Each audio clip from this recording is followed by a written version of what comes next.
If you need a jolly good roast leg of lamb recipe, this is it. It's so simple, cooked on a bed of sliced potatoes. It's a dish that really is all in one and takes all but 20 minutes to prepare. Basically, get a bag of potatoes, so about 1.5 kilos of potatoes or 2 kilograms of potatoes. Peel and slice them. I used a food processor here. And whilst you're at it, use that processor to slice a couple of onions as well. Then chuck everything into a big bowl or big pan. Add in about 6 sliced cloves of garlic, a handful of chopped thyme, about a teaspoon of good quality sea salt, and half a teaspoon of freshly ground black pepper. And then I just get my hands in there and give it all a really good mix together. Bring everything from the bottom up to the top of the pan and vice versa.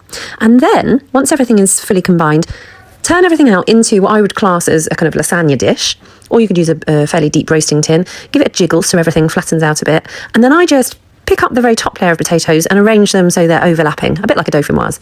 And then you're going to sit your lamb onto the centre of this dish, so don't worry about the centre of the potatoes. With your leg of lamb, stab it all over with a small sharp knife, and then poke into there some slices of garlic. So you'll probably use 3 or 4 cloves of garlic cut into little slices. And then again, go in there with some sprigs of rosemary, if you've got some rosemary, or thyme. And actually, anchovies work really well poked into these little holes. Once you're done, season the whole leg with salt and pepper, and then lay it on top of your potatoes.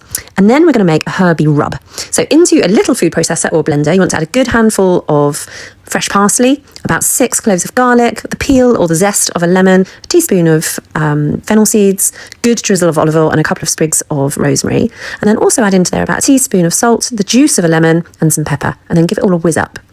Don't worry if you don't have one of those ingredients, it really doesn't matter. And then, once you've got this kind of pesto consistency mix, spread it all over the top of your lamb. Don't worry if some of it dollops over onto the potatoes, it really doesn't matter.